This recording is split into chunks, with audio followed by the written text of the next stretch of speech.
After Ryota missed his last train due to working late at night, he decided to take a nap.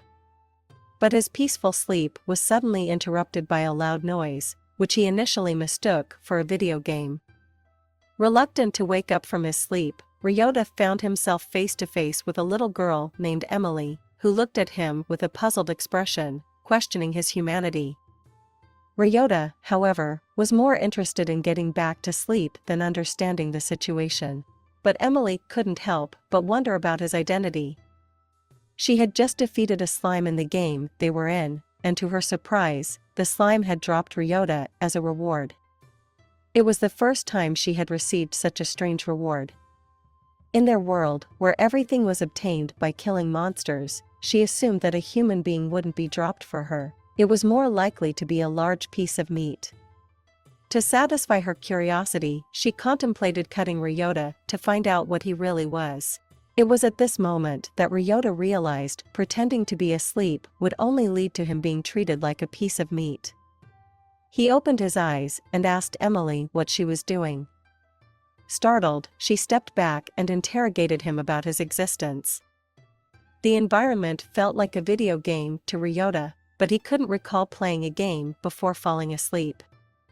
Confused, he sought answers from the girl, questioning how he ended up there. She explained that Ryota had been dropped by the slime. Confused, he asked her to elaborate. Assuming he was joking, she initially dismissed his lack of understanding. However, as she realized he genuinely didn't comprehend the game's mechanics, she patiently explained that they were in Telyalu level 1. In this game, they received rewards by defeating slimes.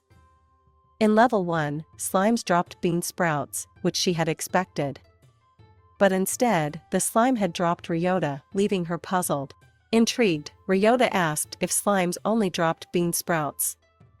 Emily clarified that everything in their world was dropped by monsters, and killing slimes was her sole means of acquiring items.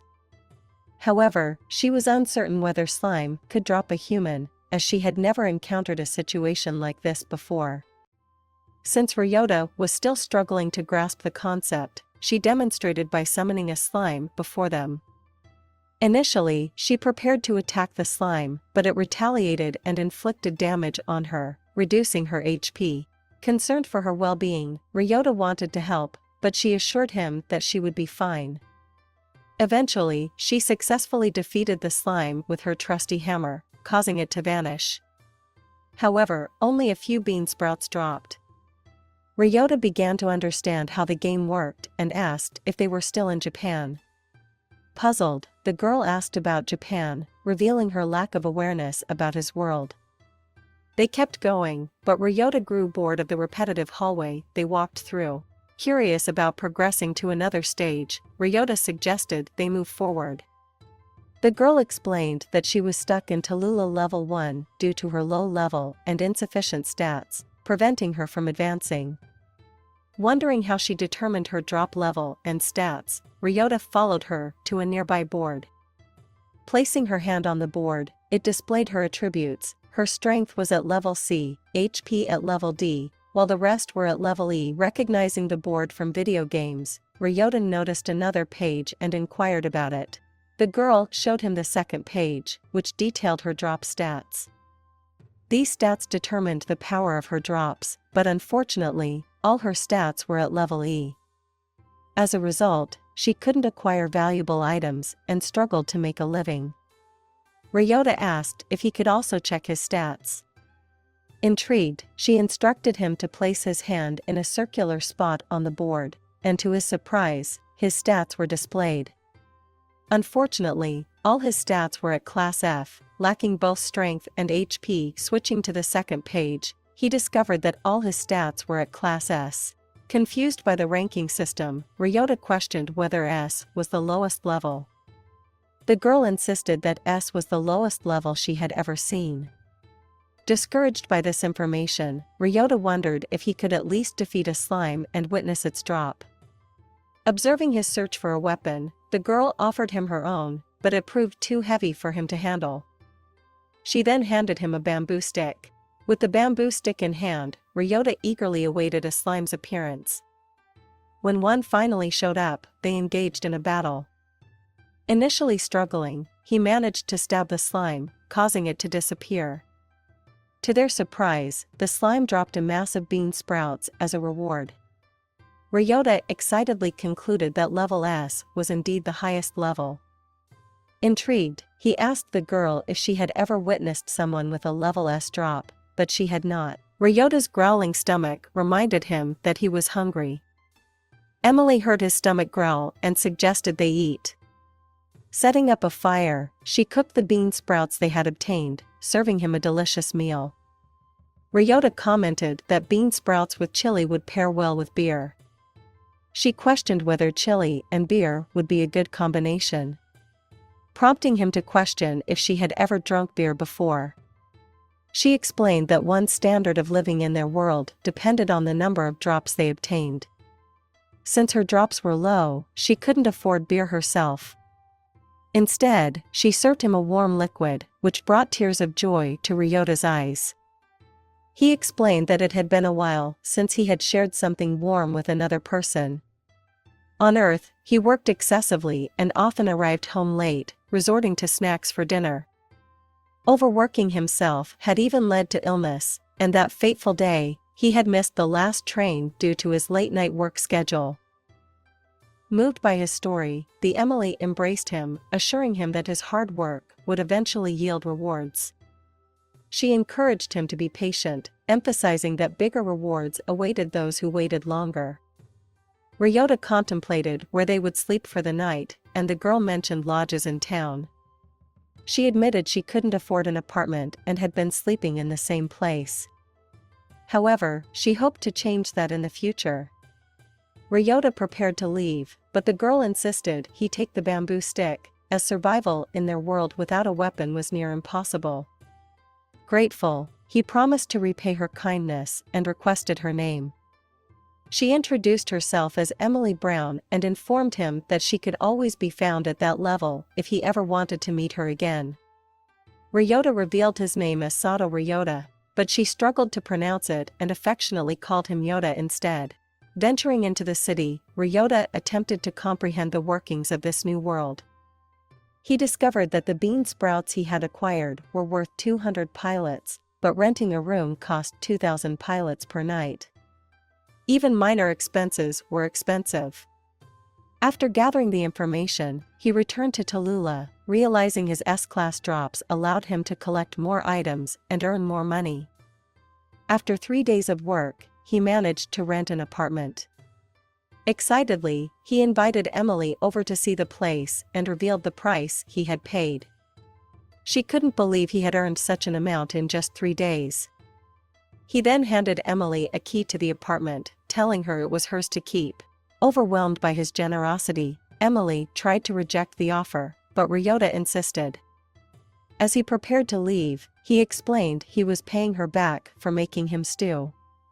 Ryota was surprised when Emily offered to make stew for him forever. Touched by her gesture, he accepted the invitation.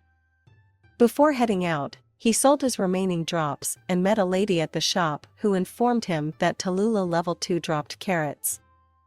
Additionally, a new dungeon was under investigation by the Neptune group due to it mysteriously not having drops.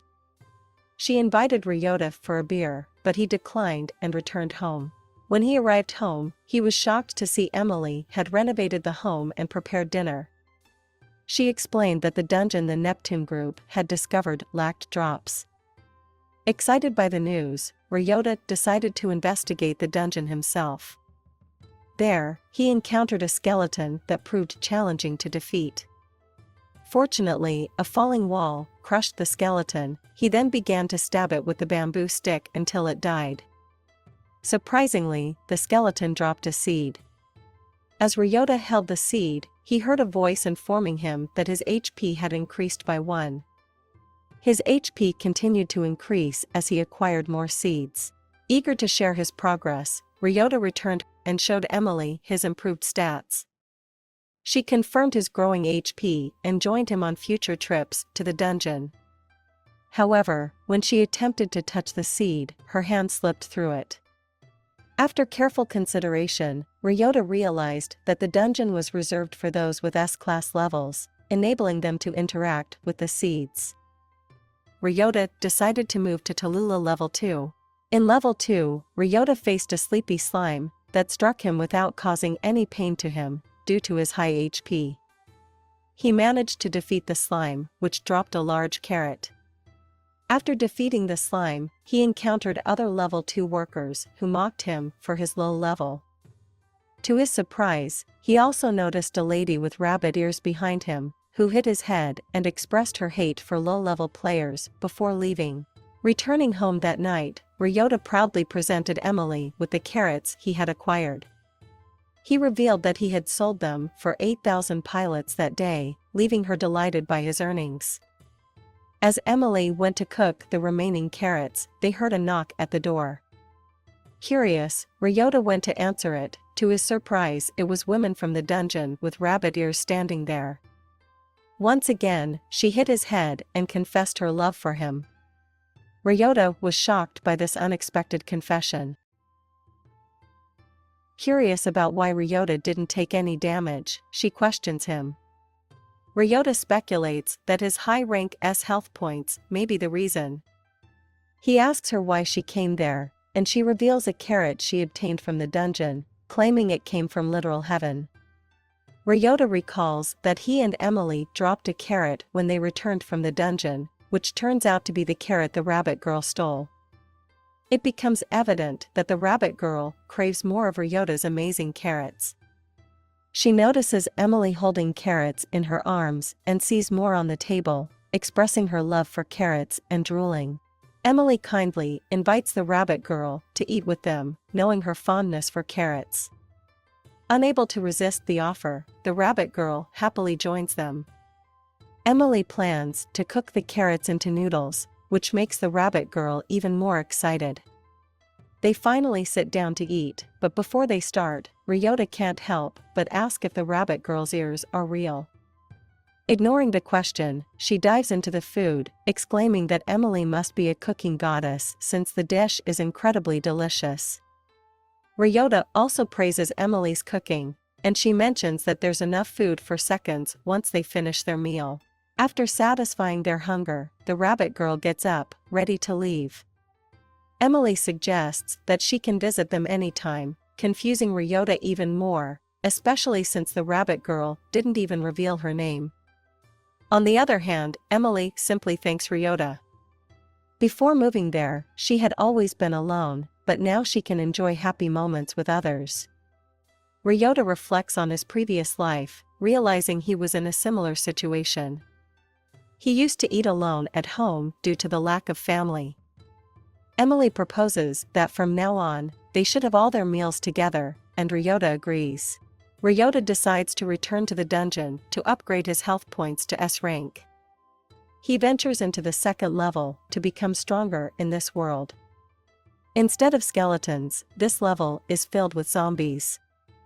He tries to defeat a zombie by stabbing it with his bamboo spear, but it breaks. However, he's surprised that the zombie's punches don't hurt him due to his high health point rank. He engages in a boxing match with the zombie and kicks it against the wall, defeating it easily and obtaining another seed as a drop. After catching his breath, Ryota examines the seed, curious about which stat it will upgrade. As usual, the seed disappears, but it increases Ryota's strength. He's content with the upgrade until he hears a noise. It's the rabbit girl, Eve, who has been stalking him again. She asks about the dropped seed, which surprises Ryota because everyone believes this dungeon doesn't drop anything. He knows he's the only one who gets drops due to his S-rank drop rate, but he doesn't want to reveal his secret. Eve stares at him intently, but she suddenly changes the topic and asks if he has any carrots. Ryota realizes that she only cares about carrots. Eve becomes scared when she learns that there are no carrots in this dungeon. She wants to go to the Tallulah dungeon to get her carrots, and she makes Ryota promise to take her there later. Overjoyed, she disappears, and Ryota realizes that she's easy to handle. All he has to do is give her his carrots. Ryota manages to upgrade his strength from F rank to D rank in the second level of the Nihonium dungeon. He even defeats slimes with his fists and acquires more carrots than usual. Returning to the trading center, Ryota encounters Eve waiting for him. He approaches her and gives her a carrot, which surprises everyone around them since nobody dares to get close to her, knowing that she'll harm anyone who offers low-quality carrots. Little do they know that Ryota possesses an S-rank carrot. He's amazed as Eve immediately starts eating it, and Urza asks if he knows the rabbit girl. Ryota explains that he doesn't, he simply gave her some carrots, and now she likes him. This shocks everyone, including Eve herself. Eve reveals her name to be Eve and introduces herself as a strong adventurer with a killer move called the Excalibur, a karate chop that can even cut a boulder in half. Urza adds that Eve is a carrot gourmet, and her catchphrase "dead or carrot" comes from her history of punishing those who give her low-ranked carrots. However, since Ryota's S-ranked carrot impressed her, every carrot he drops will be considered high quality and sold for a higher price. Previously, he earned 8,000 pilos per carrot, but now he gets 15,000. With an average of 30 carrots dropped per day, Ryota realizes he can earn approximately 4,450,000 pilos per month. Ryota attempts to thank Eve for approving his carrot, but she's already on her knees, begging for more carrots instead. Ryota promises to get her more carrots the next day, and Eve leaves, seemingly satisfied. The following day, Ryota and Emily collect a bag full of carrots from the dungeon. Ryota informs Emily that he'll take a quick look around the dungeon while she waits. Inside, he witnesses two adventurers fighting a slime. It's evident that they are exhausted and barely able to stand, but their leader urges them to continue without rest, claiming it will make them stronger. The adventurers' leader appears to be brainwashing them, telling stories of his youth and how he spent weeks inside the dungeon without resting to become strong. It reminds Ryota of his previous life, where his boss would give them impossible tasks, claiming it was for their own good, but they were actually being exploited. Emily notices Ryota's concern and tells him to take a break and have lunch. As they enjoy their meal, they suddenly hear footsteps. It's Eve, running towards them, eager to devour Emily's lunch. They all share the food and relax for a while until the exploitative leader shows up, calling Ryota's group a bunch of slackers. He warns the newbies not to become like them, further deepening their brainwashing. Claiming that lazy adventurers like Ryota will only get low-quality drops, he tries to provoke them. Eve responds by slicing a carrot in half and throwing it into the newbies' mouths. Amazed by the taste, they disregard the leader's words. The leader attempts to confront Eve, but she effortlessly grabs his hand, overpowering him. He retreats with his pets, leaving Eve to rejoin Ryota and Emily, continuing to enjoy her carrot. Ryota expresses his gratitude to Eve for her help, but she karate chops him again, demanding carrots every day. Ryota and Emily return to the commercial center to sell their carrots. Ryota mentions that they had many more carrots, but they couldn't carry them all. Urza suggests using a magic cart, which can hold more items, thus improving efficiency. Ryota decides to buy one and asks about the whereabouts of the little girl's parents. The girl calls her father, who greets them warmly. Ryota expresses his desire to purchase a magic cart, and the father recommends an expensive one, costing 10 million pilos. Ryota and Emily are taken aback by the price but learn that cheaper carts are also available for 2 or 3 million pilos, albeit with fewer features. The man is passionate about modding and prefers making expensive carts with extra capabilities, such as a monster detection system. Realizing he can't afford a cart at the moment, Ryota decides to save money and leaves with Emily. As they head home, they suddenly hear a man shouting in the streets. It turns out that a stray, a monster formed from dropped items, is approaching. Ryota asks Emily about it, and she explains that strays are stronger than regular monsters and don't drop any items. The adventurers in the city are evacuating because they don't want to deal with strays. Even the magic cart seller and his daughter are running away. However, Ryota notices that Urza trips while trying to escape, and the stray approaches her. In a quick move, Ryota uses his strength to block the monster's attack. Emily's group joins in, and they manage to restrain the stray, allowing Ryota to headbutt and defeat it. The locals thank Ryota for protecting their city and saving their lives. Ryota feels satisfied because, in his previous life, nobody ever praised him for anything he did. Suddenly, he hears a drop sound, which confuses him since Emily said that strays don't drop items. However, he remembers that the other dungeon also shouldn't drop anything but still does. He approaches a light and is shocked to find a super rare drop item. This is where our episode concludes. Thanks for watching. If you enjoyed the content and made it to the end, please like and subscribe. Don't forget to check out these other series too.